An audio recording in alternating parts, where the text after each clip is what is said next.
আমোছ ভাৱবাদীৰ ভাৱবাণীবোৰ কেৱল ইছৰাইল জাতিৰ বাবেই আছিলনে?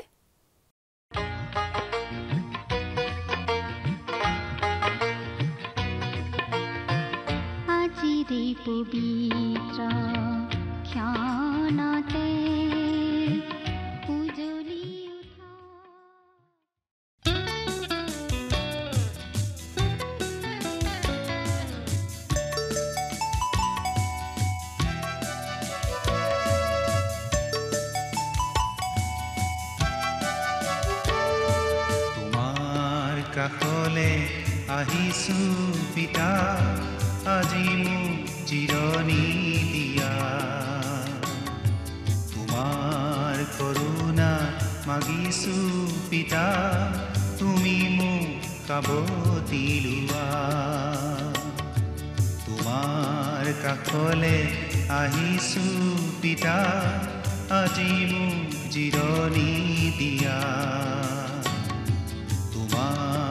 কৰোণা মাগিছো পিতা, তুমি মোক কাবতি লোৱা।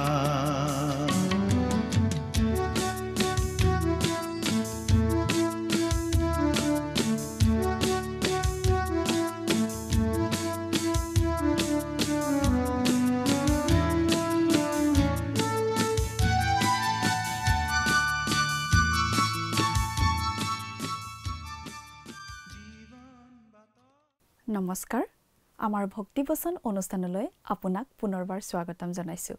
খ্ৰীষ্টীয় বিশ্বাসী লোকসকলৰ বাবে বিশেষভাৱে প্ৰস্তুত কৰা এই ভক্তিবচন অনুষ্ঠানটো হৈছে বাইবেল অধ্যয়নৰ ধাৰাবাহিক অসমীয়া অনুষ্ঠান।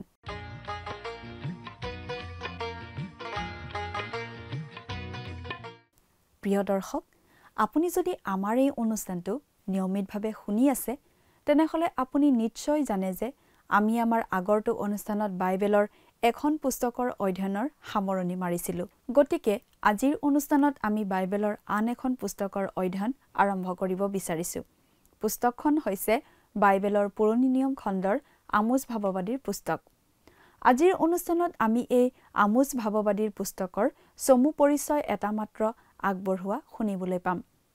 আমোছ ভাৱবাদীৰ পৰিচৰ্যা কৰা সময়খিনি আছিল ইছৰাইলৰ ৰজা দ্বিতীয় জিৰিবিয়মৰ ৰাজত্বকালত। সেই সময়ত যিহুদা দেশৰ ৰজা আছিল উজ্জিয়া। আমোছ ভাৱবাদী আছিল জোনা আৰু হোছেয়া ভাৱবাদীৰ সমসাময়িক। জোনা আৰু হোছেয়া আছিল উত্তৰৰ ৰাজ্য ইছৰাইলৰ ভাৱবাদী।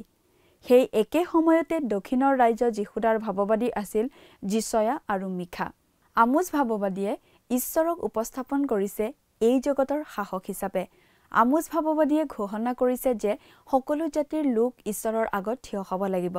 কোনো এটা জাতিৰ দায়িত্ব কিমান সেইটো নিৰ্ভৰ কৰে সেই জাতিটোৱে ঈশ্বৰৰ পৰা কিমানখিনি প্ৰকাশ লাভ কৰিছে বা ঈশ্বৰে সেই জাতিটোক কিমানখিনি কথা জনাই দিছে তাৰ ওপৰত। এটা জাতি অথবা এজন ব্যক্তিৰ বাবে চূড়ান্ত পৰীক্ষাটো হৈছে দুজন লোক একেলগে আগুৱাব জানো পাৰে, যদিহে দুইজনৰ মত নিমিলে।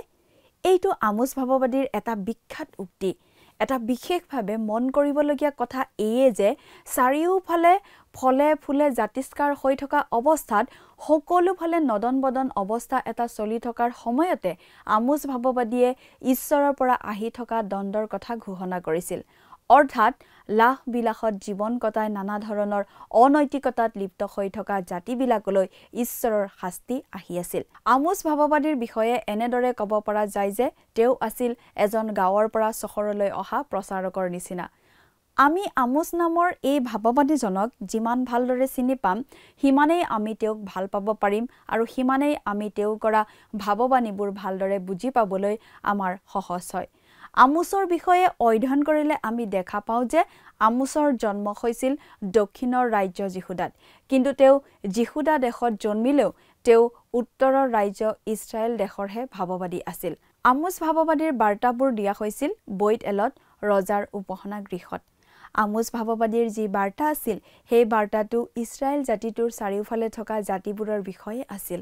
আমোছৰ দৃষ্টিভংগী আছিল গোটেই জগতখনক লৈ আৰু জগতৰ বিষয়ে ঈশ্বৰৰ যি পৰিকল্পনা তাক লৈ আছিল। প্ৰিয় দৰ্শক, কথাবোৰ অধিক বহলাই চাবলৈ আহকচোন এতিয়া আমি মূল আলোচনাটোৰ মাজলৈ আগবাঢ়ি যাওঁ। আমাৰ পৰম পবিত্ৰ প্ৰভু যীশুখ্ৰীষ্টৰ নামত নমস্কাৰ প্ৰিয় শ্ৰোতা। আশা কৰোঁ মহান পিতা পৰমেশ্বৰৰ মহান অনুগ্ৰহত আপুনি ভালে কুশলে আছে। লগতে এই বুলিও আশা কৰিছোঁ যে আপুনি আমাৰ এই ভক্তিবচন অনুষ্ঠানটো নিয়মিতভাৱে শুনি আছে। প্ৰিয় শ্ৰোতা, আমি আমাৰ চিনাকি লোকসকল, আমি ভালপোৱা লোকসকল সদায় ভালে কুশলে থকাটোৱেই নিবিচাৰোঁনে বাৰু? ঈশ্বৰেও আমাক ভাল পায়, আমি ভালে কুশলে থকাটো তেওঁ বিচাৰে, আৰু সেইবাবেই তেওঁ আমাক উদ্ধাৰ কৰিবলৈ তেওঁৰ একেজাত পুত্ৰ যীশুখ্ৰীষ্টক আমালৈ দান কৰিছিল। আজি আমি বাইবেলৰ পুৰণি নিয়ম খণ্ডৰ পৰা এখন গৌণ ভাৱবাদীৰ পুস্তক অধ্যয়ন কৰিব খুজিছোঁ। পুস্তকখন হৈছে আমোছ ভাৱবাদীৰ পুস্তক। আমি চুটিকৈ আমোছ বুলিয়েই ক'ম। আজিৰ অধ্যয়নত আমি এই আমোছ ভাৱবাদীৰ পুস্তকখনৰ পাতনিৰ কথাখিনি মাথোন চাম। আহক আজি আমি আমোছ ভাৱবাদীৰ পুস্তকখনৰ পাতনিৰ কথাখিনি চাওঁ হওক। ইছৰাইলৰ উত্তৰ ৰাজ্যৰ ৰজা দ্বিতীয় জাৰবিয়াম আৰু দক্ষিণ ৰাজ্য জিহুদাৰ ৰজা উজ্জিয়াৰ দিনত আমোছে ভাৱবাদী ৰূপে ভাৱবাণী প্ৰচাৰ কৰিছিল। ইছৰাইলৰ উত্তৰ ৰাজ্যৰ ভাৱবাদী জোনা আৰু হোছেয়া আৰু দক্ষিণ ৰাজ্য জিহুদাৰ যিচয়া আৰু মিখা ভাৱবাদীৰেই সমসাময়িক ভাৱবাদী আছিল এই আমোছ ভাৱবাদী। আমোছে ঈশ্বৰক এই জগতৰ শাসনকৰ্তা ৰূপে দেখুৱাইছে আৰু কৈছে যে জগতৰ সকলো জাতি আৰু উপজাতি সেই ঈশ্বৰৰ ওচৰত দায়বদ্ধ। জাতি এটাই সিদ্ধ কৰিব পৰা দায়বদ্ধতাৰ পৰিমাণেই সেই জাতিটোৰ পোহৰৰ পৰিমাণ। আন কথাত ক'বলৈ গ'লে, জাতি এটাই যি পৰিমাণৰ দায়বদ্ধতা ঈশ্বৰৰ গুৰিত সিদ্ধ কৰিব পাৰে, সেইটোৱেই প্ৰকাশ কৰে কিমানখিনিলৈকে সেই জাতিটো পোহৰত বিচৰণ কৰিব পাৰিছে। কোনো এক জাতি বা ব্যক্তিৰ তেনে চূড়ান্ত প্ৰমাণ আমোছ ৩ নম্বৰ অধ্যায়ৰ ৩ নম্বৰ পদত পোৱা যায়। ইয়াত এনেদৰে কৈছে, এক পৰামৰ্শ নহ'লে দুজনে একেলগে চলিবনে? ইছৰাইল জাতিটোৱে যেতিয়া পূৰ্ণ সমৃদ্ধিৰে জীৱন যাপন কৰিছিল, তেতিয়াই আমোছে জাতিটোৰ বিৰুদ্ধে শাস্তি ঘোষণা কৰিছিল। জাতিটোৱে বিলাসিতা আৰু অনৈতিক জীৱন ধাৰণ কৰি যি অপৰাধ কৰিছিল, তাৰ বাবে তেওঁলোকলৈ ৰৈ আছিল ঈশ্বৰৰ সুদ বিচাৰ, দণ্ড, শাস্তি। এক কথাত ক'বলৈ গ'লে ক'ব পাৰি যে আমোছ আছিল এগৰাকী গাঁওবাসী ভাৱবাণী ঘোষক, যিজন চহৰলৈ আহি ভাৱবাণী ঘোষণা কৰিছিল। আমি সকলোৱেই আমোছৰ বিষয়ে অলপ জনা ভাল, কাৰণ তেওঁৰ পটভূমি জনাৰ ফলত তেওঁৰ ভাৱবাণীও আমি ভালদৰে জানিব পাৰিম, তেওঁৰ ভাৱবাণী ভালদৰে আমি বুজি পাব পাৰিম। আমি পাম যে আমোছে জন্মগ্ৰহণ কৰিছিল ইছৰাইলৰ দক্ষিণ ৰাজ্য জিহুদিয়াত, কিন্তু আমোছে ভাৱবাণী প্ৰচাৰ কৰিছিল ইছৰাইলৰ উত্তৰ ৰাজ্যত। বৈত-এলত অৱস্থিত ৰজাৰ উপাসনাগৃহত তেওঁৰ বাণী প্ৰচাৰ কৰা হৈছিল। গাঁও অঞ্চলৰ পৰা অহা এনে এগৰাকী গাঁওবাসী লোকে চহৰলৈ আহি চাৰিওফালে থকা জাতিবিলাকৰ বিৰুদ্ধে ঈশ্বৰৰ সুদ বিচাৰ ঘোষণা কৰাটো বাস্তৱিকতেই বৰ অসচৰাচৰ কথা আছিল। ঈশ্বৰৰ যি কাৰ্যসূচী, সেয়া আছিল গোটেই জগতখনক সামৰি, আৰু ঈশ্বৰৰ সেই কাৰ্যসূচী আমোছে দেখা পাব পাৰিছিল, কাৰণ তেনে বহল দৃষ্টিভংগীৰে তেওঁ চাব জানিছিল। আমোছে তেওঁৰ বহল আৰু গভীৰ দৃষ্টিভংগীৰে এই কথাও দেখা পাইছিল যে ঈশ্বৰৰ সেই কাৰ্যসূচী কেৱল বৰ্তমান কালৰ নিমিত্তেই নাছিল, বৰং দূৰ ভৱিষ্যতৰ বাবেও আছিল। এই আটাইবোৰ কথাই এই মানুহজনক এক বিশেষ ভাৱবাদী ৰূপে পৰিগণিত কৰাইছিল।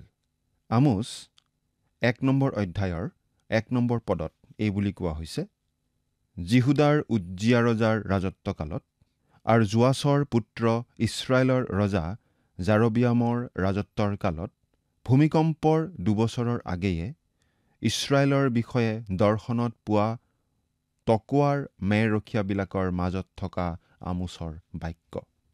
আন কথাত তকোৱা আছিল আমোচৰ জন্মস্থান আৰু তেওঁৰ গাঁও।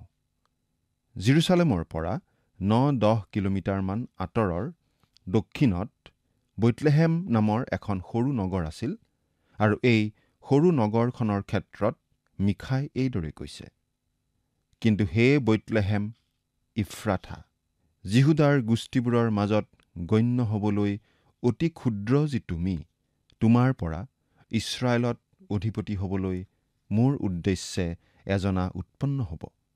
পূৰ্বকালৰ পৰা অনাদিকালৰে পৰা তেওঁৰ উৎপত্তি। মিখা 5 নম্বৰ অধ্যায়ৰ 2 নম্বৰ পদ।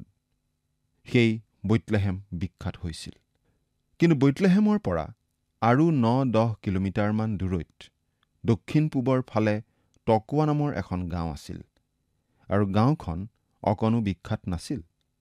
আনকি আমোচৰ নিজৰ নামটোৱেই পুৰণি নিয়মৰ আন কোনো বেলেগ ঠাইতেই উল্লেখ নাই। লোকে লিখা শুভবাৰ্তা পুস্তকখনৰ মৰিয়মৰ বংশাৱলীত আমোচ নামটো উল্লেখ আছে, কিন্তু ভাৱবাদী আমোচৰ সৈতে সেইগৰাকী আমোচৰ সম্বন্ধ নাই। আমোচ ভাৱবাদীৰ গাঁও এই তকোৱা বাস্তৱিকতেই বৰ অখ্যাত আছিল। এই গাঁওখনলৈকে এগৰাকী ভাৱবাদিনীয়ে আহি দাউদ ৰজাক এটা খবৰ জনাইছিলহি। 2 চমুৱেল 14 নম্বৰ অধ্যায়ত আমি এই বিষয়ে পাব পাৰোঁ।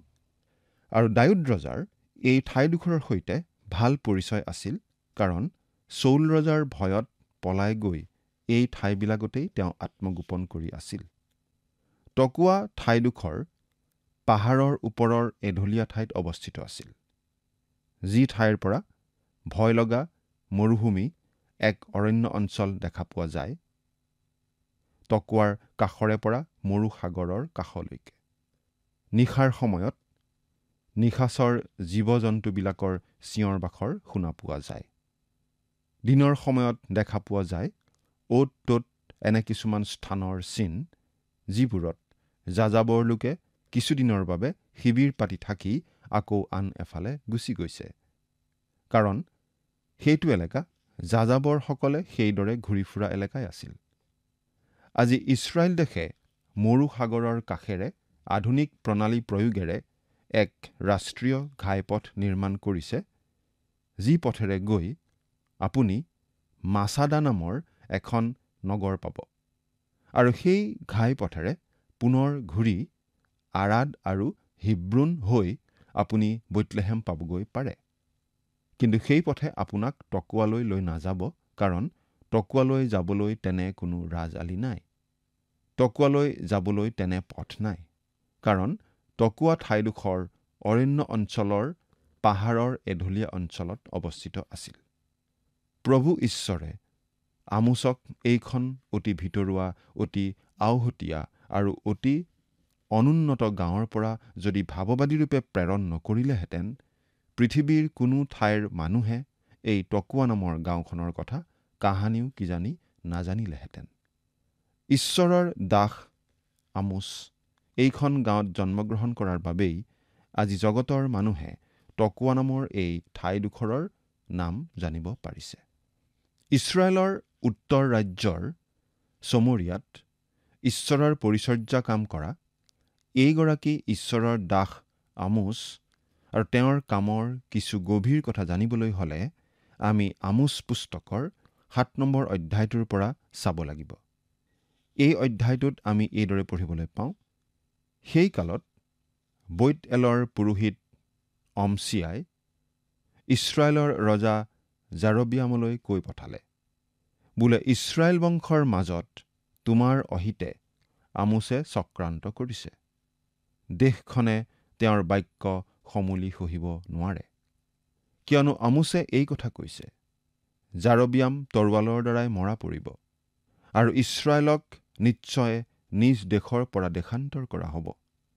আৰু অমছিয়াই আমোচকো ক'লে, হে দৰ্শক, তুমি ইয়াৰ পৰা জিহুদা দেশলৈ পলাই গৈ তাতেই জীৱিকা উলিওৱা আৰু তাতেই ভাৱবাণী প্ৰচাৰ কৰা।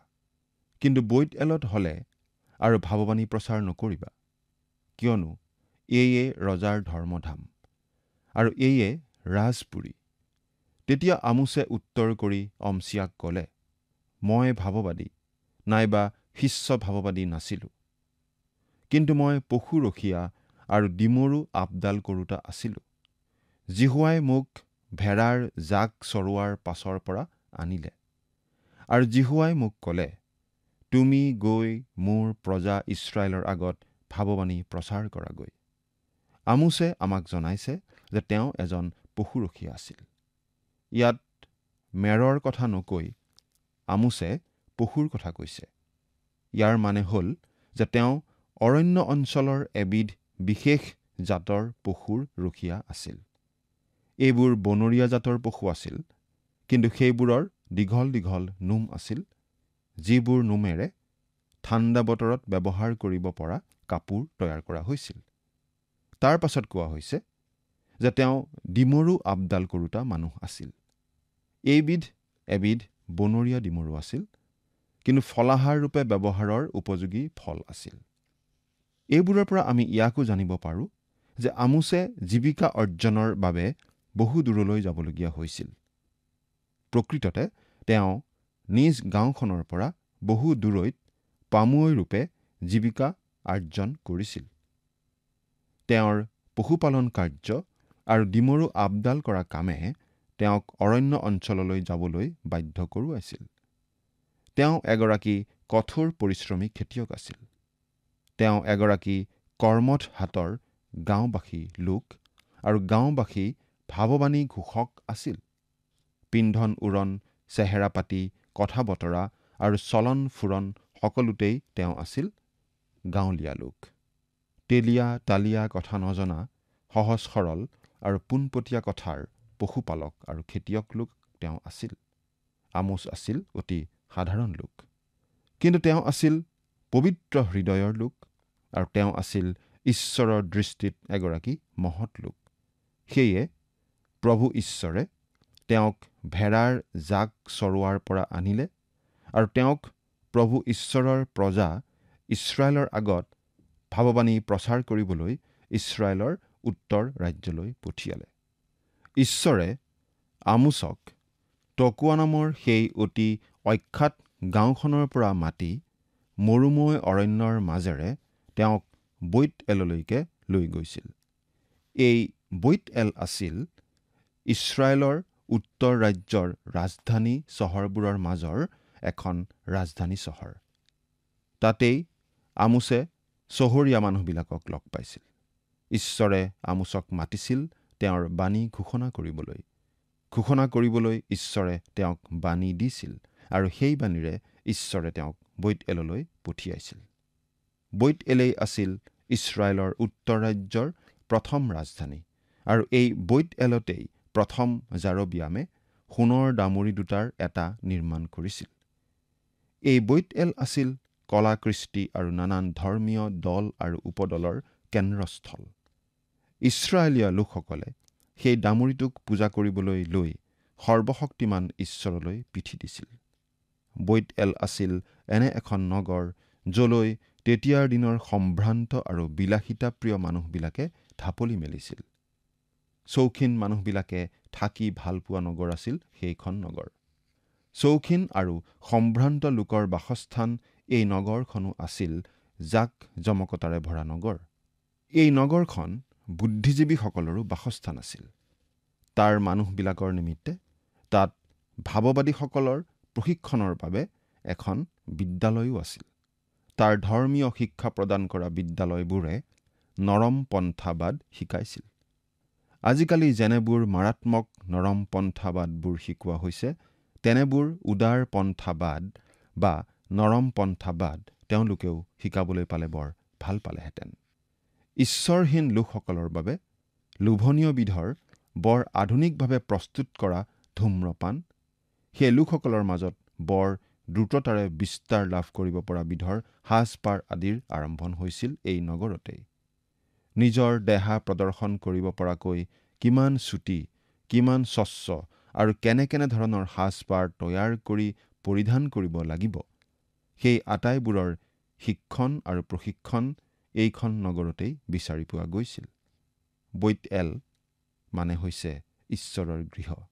কিন্তু এই নগৰখনত যি কাম কৰা হৈছিল, ই ঈশ্বৰৰ গৃহ নহয়, শয়তানৰহে গৃহ হৈ পৰিছিল।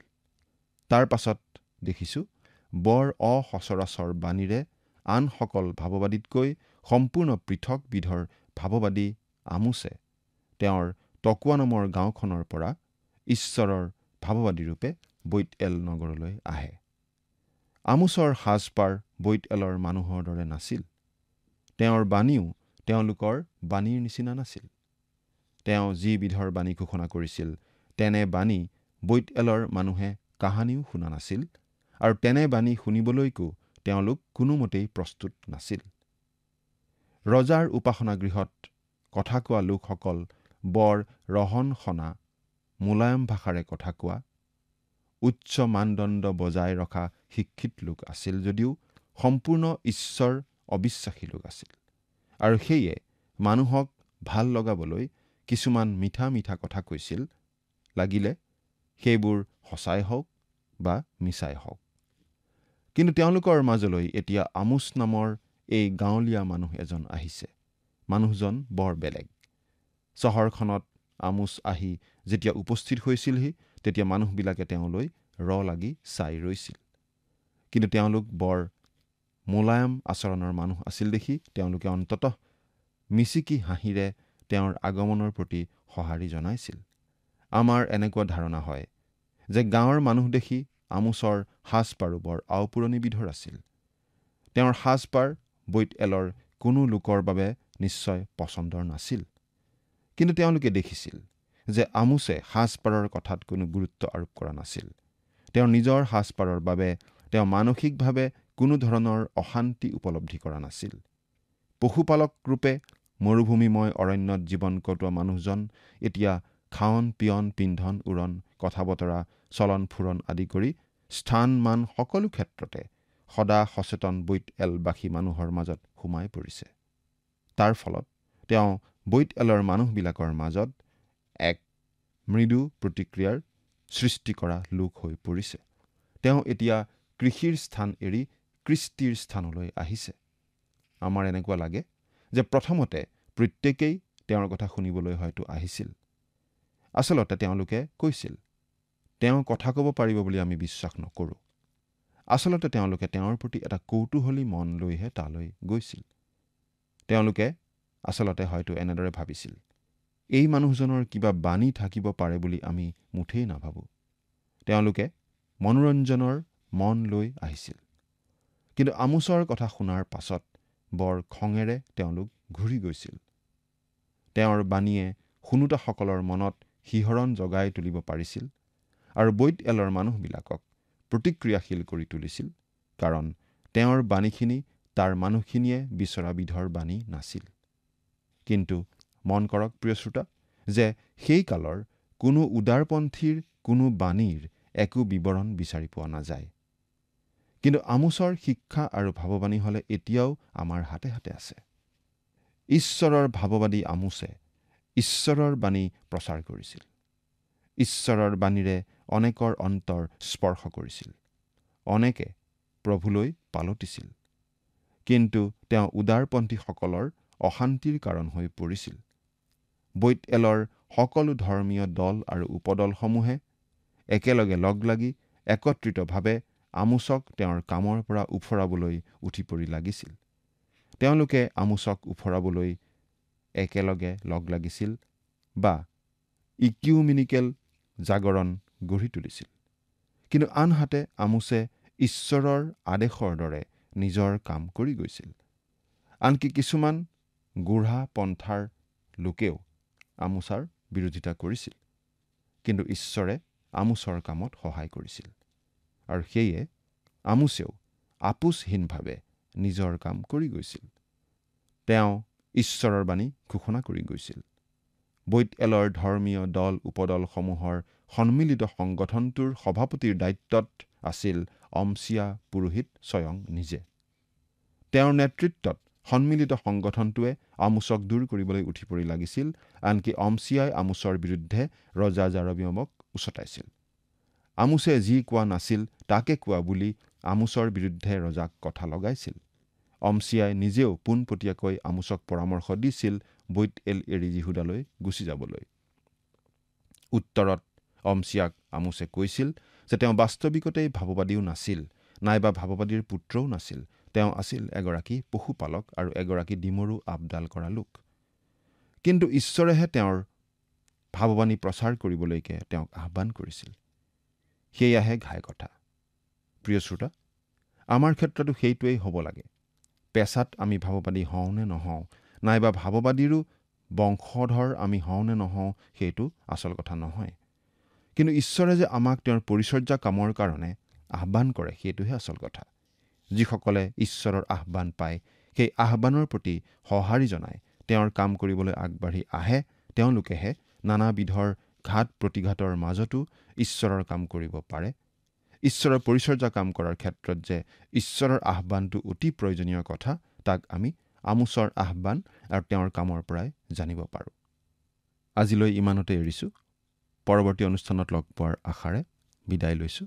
ঈশ্বৰ আপোনালোকৰ সহায় হওক। আমেন।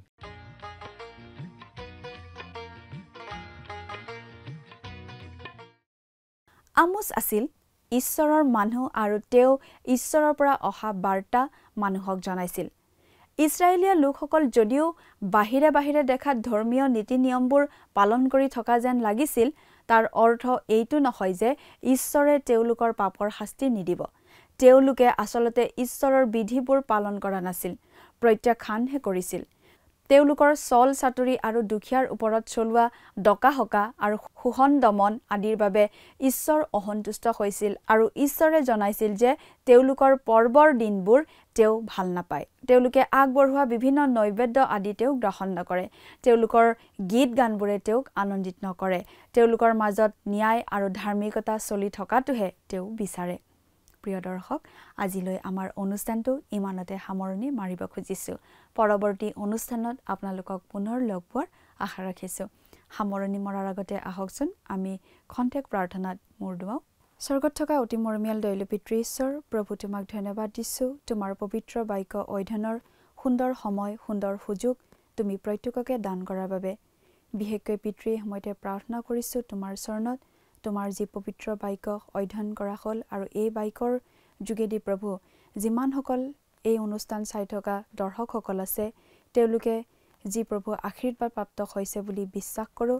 আৰু প্ৰভু যিবোৰ শিকিছে তেওঁলোকে তোমাৰ বাক্যৰ যোগেদি, সেই সকলো তেওঁলোকে যাতে মনত ৰাখি সেইমতে যাতে তেওঁলোকে চলিবলৈ পাৰিব আৰু তেওঁলোকে যাতে তোমাৰ গৌৰৱ, তোমাৰ প্ৰশংসা কৰিব পাৰিব, তেনে আশীৰ্বাদ প্ৰভু তুমি প্ৰত্যেকৰ জীৱনত দান কৰিবা আৰু তেওঁলোকৰ সকলো প্ৰয়োজনবোৰ প্ৰভু তুমি পূৰণ কৰিবা। এই সকলো যাচনা মহান ত্ৰাণকৰ্তা প্ৰভু যীশুখ্ৰীষ্টৰ নামত অৰ্পণ কৰিছোঁ। আমেন। প্ৰিয় দৰ্শক, যোৱা অনুষ্ঠানৰ প্ৰশ্নটোৰ শুদ্ধ উত্তৰটো হৈছে অপশ্যন ডি, মাৰ্ক। আজিৰ অনুষ্ঠানৰ ওপৰত আধাৰিত প্ৰশ্নটো হৈছে বৈথেল নামৰ অৰ্থ কি? অপশ্যন এ ঈশ্বৰৰ নাম, অপশ্যন বি ঈশ্বৰৰ ঠাই, অপশ্যন চি ঈশ্বৰৰ গৌৰৱ, অপশ্যন ডি ঈশ্বৰৰ গৃহ।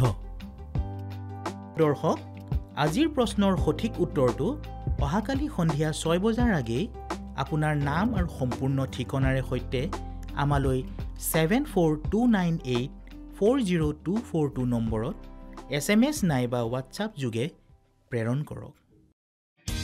প্ৰিয় দৰ্শক, যদি আপোনাৰ এই অনুষ্ঠানটি শুনি ভাল লাগিছে তেনেহ'লে এই নম্বৰত এটি মিছ কল দিয়ক। ইয়াৰ যোগেদি আপুনি পৰৱৰ্তী অনুষ্ঠানত বিজয়ী হ'ব পাৰে।